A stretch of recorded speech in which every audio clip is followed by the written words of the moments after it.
अपाङ्ग एकता केन्द्रमा आज 58 जना अनाथ असहाय बालबालिकाको तर्फबाट अनि टिम मेम्बर लगायत मिडियाकर्मी लगायत हाम्रो तर्फबाट लायन्स क्लब जति पनि आज 11वटा डिस्ट्रिक्टबाट आउनुभएको छ उहाँहरूलाई वेलकम गराउँदै धन्यवाद पनि दिन चाहन्छु। र यो संस्था विगत लामो समयदेखि आज 18 वर्ष पुरा पुगेर 19 लागेको छ र 2064 सालमा स्थापना भएका संस्था र यो धेरै जस्तो त लायन्स क्लब जति पनि हुनुहुन्छ लायन्स क्लबले नै आज यो बच्चाहरूको चाहिँ आज जस्तै हङ्ग्री दिवस पनि होला सायद होइन उहाँ यो बच्चाहरूको लागि चाहिँ एउटा खाद्यान्नदेखि लिएर लत्ता कपडादेखि लिएर सबै ल्याउनु भएको छ भने उहाँहरूले नै पाल्नु भएको छ र उहाँहरू सबैलाई म धन्यवाद पनि दिन चाहन्छु। र आज 58 जना अनाथ असहाय बालबालिकाहरू मेरा मात्रै होइन जति पनि जुन ठाउँमा हुनुहुन्छ पूर्व मेचीदेखि पश्चिम महाकालीमा जो ठाउँमा अथवा काठमाडौँ भ्याली अथवा ललितपुर भक्तपुर लगायत जुनै जिल्लामा पनि हुनुहुन्छ लायन्स क्लब जति पनि हुनुहुन्छ उहाँहरूले साथ दिएर आज 18 वर्ष पुरा पुगेर 19मा लागेको छ। यो मेरो होइन तपाईँहरूको भन्न चाहन्छु र विगत लामो समय त तपाईँहरू कतिले सुन्नु पनि भएको होला होइन। म मेरो घर पूर्व पाँचतर हो सरङ डाँडा वार्ड नम्बर 4 मा म जन्मेँ अपाङ्ग भएर जन्मेँ आमाको कोखबाट भनी अलक्षी नै आइ मैले यस्तो अपाङ्ग छोरो जन्माइ भनेर चाहिँ आमा छोरालाई गाउँबाट निकाला गर्दाखेरि मर्न हिँडेको मान्छे म सोसाइटी गर्न हिँडेको मान्छे म 9 वर्षको बालक 2029 सालको जन्म 2038 साल म पौष 15 गते बुधबारको दिन पशुपति आर्यघाटमा आएर मैले चाहिँ पटक बिख खाँदा पनि मर्न सकिनँ। त्यहीबाट खुट्टा देखाएर मागेर जम्मा गरेको पैसाहरू जमिनमा गाडेको छु।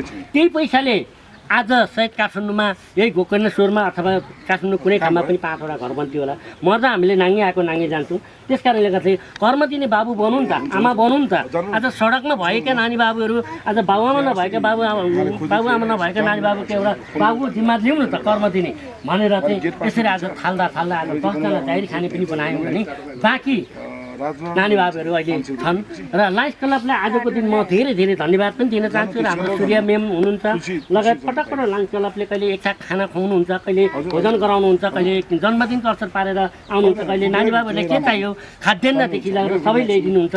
र यसपालि चाहिँ अलिकति गाह्रो के भइरहेछ भने मैले यता भाडा पनि तिर्न सकेको छैन जग्गा धनीको भने अर्को कुरो बर्खा लाग्यो बर्खामा नानी बाबुहरू चिसा भुइँमा सुत्ने होइन आलमा डुब्ने अवस्था भइरहेछ किनभने यो छानो 10 वर्ष भयो छ्याले सबै भइसकेको छ। तपाईँहरूले हेर्नुभयो होला लायन्स क्लबको सबै अब मनकारी त लायन्स क्लबहरू हुनुहुन्छ। त्यस कारणले गर्दाखेरि अब यसपालि बर्खा कसरी कटाउने हो त नानी बाबुलाई भुइँमा आलमै सुताउने हो कि होइन। अब त्यही भएर पनि अब यो पनि सोधिदिनु होला भन्न चाहन्छु र सम्पूर्णलाई म यो आग्रह गर्न चाहन्छु। र आज आइदिनु भएकोमा जति पनि लायन्स क्लब 11 डिस्ट्रिक्ट लायन्स क्लबबाट म पनि एउटा लायन्स क्लबको मेम्बरै हो होइन। त्यस कारणले गर्दाखेरि म चाहिँ साहसीको हो अनि हजुर साहसीको हो। त्यस कारणले गर्दाखेरि साहस हजुर अनि त्यसपछि गएर अब हजुरहरूले नै गर्दाखेरि आज यो ठाउँमा ल्याएको छु। कर्म दिँदै जाउँ हामी धर्म गर्दै जाउँ पुण्य कमाउँदै जाउँ। लायन्स क्लबको आजको जो कार्यक्रम भव्य सहित नानी बाबुहरूको लागि एउटा घाँस कपासको लागि गरिदिनु भएकोमा म मेरो तर्फबाट अनि टिम मेम्बर लगायत 58 जना अनाथ असहाय बालबालिकाको तर्फबाट पनि अनि मिडिया कर्मीको तर्फबाट पनि मुरी धन्यवाद दिन चाहन्छु। थ्याङ्क यू धन्यवाद। शिवराम प्रधान सर थापा सर भन्दिनँ इलेक्ट डिस्ट्रिक्ट सेक्रेटरी हाम्रो रति श्रेष्ठ म्याम र सम्पूर्ण उपस्थित हाम्रो क्लबका अध्यक्षज्यूहरू हाम्रो कस्टर्डबाट विजय सर हुनुहुन्छ हाम्रो रिजन चेयरपर्सन हाम्रो शान्ति म्याम हुनुहुन्छ र हाम्रो रिजन चेयरपर्सन नारायणी म्याम हुनुहुन्छ अनि हाम्रो रिजन चेयरपर्सन जोन चेयरपर्सन होइन अमिताभ व्यञ्जनकार हुनुहुन्छ रिजन चेयरपर्सन सुरेन्द्र व्यञ्जनकार हुनुहुन्छ यहाँ उपस्थित सम्पूर्ण र अनि हाम्रो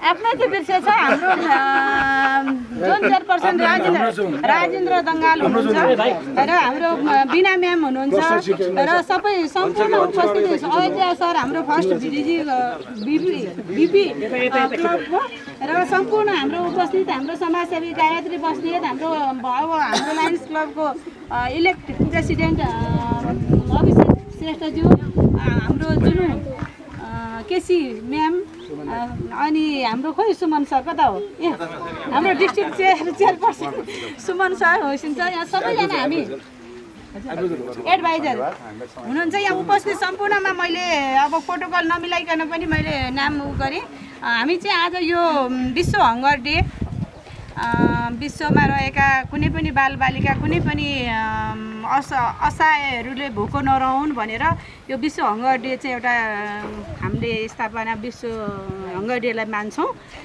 त्यसैको उसमा पनि आज यो कार्यक्रम गर्न पाउँदा म अति नै एकदमै भाग्यमानी आफूलाई सम्झेको छु। यो आजको दिनमा हाम्रो सबै गभर्नरज्यू लगायत सम्पूर्ण डिग्नेटरीज्यूहरू लगायत हामी यो ठाउँमा चाहिँ उपस्थित भएर कार्यक्रम गर्न आएका छौँ। जब हामी यहाँ कार्यक्रम गरिरहेको छौँ पहिला पनि गरिरहेको होइन, जब यहाँ हामी आउँछौँ हामीलाई यहाँको वातावरण यहाँको यो बच्चाहरूलाई देखेपछि हामीलाई एकदम मन छुन्छ, फेरि आइहालौँ जस्तो हुन्छ। हामी पनि धेरै ठाउँमा हाम्रो कामै यही हो, सामाजिक काम। लायन्स क्लबले गर्ने काम भनेको सामाजिक, जहाँ अशक्त छ, जहाँ समस्या छ त्यहाँ हामी उपलब्ध एभाइलेबल हुन्छौँ सबै। त्यही काम गर्दा गर्दै हामी यो ठाउँमा आउने जमर्को धेरैपल्ट गरिसक्यौँ, आएका पनि छौँ। आएर हामी यहाँ आएर चाहिँ यहाँको बालबालिकासँग सँगै खाना खुवाएर यिनीहरूसँग रमाइलो गर्दाखेरिमा एकदमै मन छुन्छ। यहाँको चाहिँ यो बालबालिकाको हामी यहाँ उनीहरूको आँखामा उनीहरूलाई देखेपछि भोलिको उज्यालो, भोलिको यिनीहरू कर्णधारी बच्चाहरूलाई देखेपछि हामीलाई त्यो ठाउँमा हामी एकदमै गहिरेर त्यो सोच्न बाध्य हुन्छौँ। त्यसै कारणले हामीलाई यहाँ सम्बन्ध पनि अलिकति हाम्रो अर्कै छ। यहाँ दाइले उहाँले यस्तो पुण्य काम गर्नुभएको छ। यतिका 70 जना जति थिए बालबालिकाहरू। उहाँले अहिले आफैले भन्नुहुन्छ होला उहाँले कुनबाट स्थापना गरेर कसरी यो ठाउँमा म पुगेर यति बालबालिकालाई कसरी सहयोग गरेको छु भन्ने कुरा उहाँले भन्नुहुन्छ। उहाँको कहानी लामो छ र उहाँले सङ्घर्ष गरेर सबै यो बालबालिकालाई चाहिँ मैले भविष्य राम्रो बनाउनु पर्छ भनी उहाँको यो एकदमै पवित्र मनले यो संस्थालाई स्थापना गरेर आजसम्म यहाँसम्म ल्याउनु भएको छ। हामी सबैले सहयोग गर्नुपर्छ जस्तो मलाई लाग्छ। र हामी उपस्थित सम्पूर्णले यो कार्यक्रम गर्नलाई चाहिँ आजको यो कार्यक्रमको लागि हामी यो डिस्ट्रिक्ट 325 लायन्स क्लब अफ 325 डिस्ट्रिक्टबाट हामीले यो कार्यक्रम गरेको हौँ। यसको हङ्गर प्रोग्रामको चेयर चाहिँ पर्सन भनेर म छु। यही अन्तर्गत चाहिँ हामीले यो कार्य गर्न आएका छौँ। र यो सहयोग गर्ने हाम्रो क्लबहरू हामीले जोइन्टली काम गरेका हो। डिस्ट्रिक्टको क्लबहरू मिलेर हाम्रो 11वटा क्लब मिलेको छ। अनि मेरो home club Lions club of Kathmandu Chabahil हो। र चाबेलले अलि धेरै कन्ट्रिब्युसन गरेको छ अब। र हामी सबैजना मिलेर हामीले यो कार्यक्रम होस्ट क्लब चाहिँ चाबेललाई बनाएको छु मैले। र सबै कार्यक्रमहरू गरेका छौँ। यो उहाँहरूले यति साथ सहयोग र उहाँहरूको समयको पनि श्रद्धा भाव र समर्पण उहाँहरूले देखाउनु भएको छ। उहाँहरूले अलिकति पनि नहिचकिचाइकन यहाँ कन्ट्रिब्युसन गर्नलाई नहिचकिचाइकन गर्नुभएको छ। त्यसको लागि उहाँहरूलाई एकदम अन्तर्मनदेखि नै म धन्यवाद दिन चाहन्छु। उहाँहरू नभइदिएको भए यो कार्य गर्न सम्भव थिएन। आज हामीले कार्य यहाँ ल्याउनु चाहिँ धेरै सामान ल्याएका छौँ, तर आवश्यक सामान ल्याएका छौँ। यहाँ जे आवश्यक छ उहाँले त्यही भन्नुभएको थियो।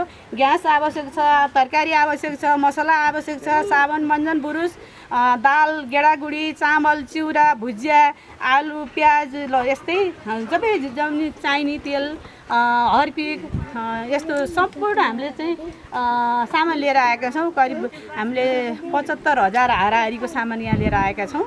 अहिले 75-76 हजार जस्तो होला त्यति सामान लिएर आएका छौँ। यो हामीले चाहिँ सधैँ हामीले यो कार्य गरिराख्ने गरेको ठाउँमा भएर आफ्नै बालबच्चाहरू जस्तो हामीलाई पनि भान हुन्छ। र हामीलाई अब जब हामीलाई यस्तो मौका आउँछ हामीले यो ठाउँलाई हामीले सम्झिन्छौँ र सम्झिनु पनि पर्छ जस्तो लाग्छ। यहाँ हामी सबै उपस्थित भएका छौँ। यसो भन्दै डिस्ट्रिक्ट गभर्नरले मलाई यो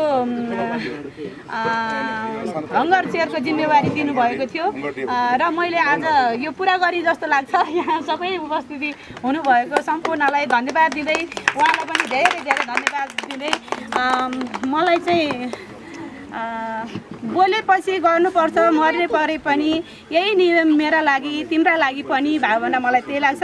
र बोलेपछि मैले गर्नुपर्छ जस्तो लागेर यो काम गर्नलाई अलि प्रेरित भएको थिएँ र मैले जतिसके गरी धन्यवाद। यहाँ चाहिँ मौका दिनुभयो, विशेष गरेर दाइले यो संस्था खोलेर हामीलाई यस्तो अवसर दिनुभएको छ, त्यसको लागि तपाईँलाई धेरै धेरै धन्यवाद। र यस्तो काम गर्नुभएको छ तपाईँलाई प्रति त एकदमै सराहनीय नै छ हामी सबै लायन्सबाट। धन्यवाद। जय लायन्स।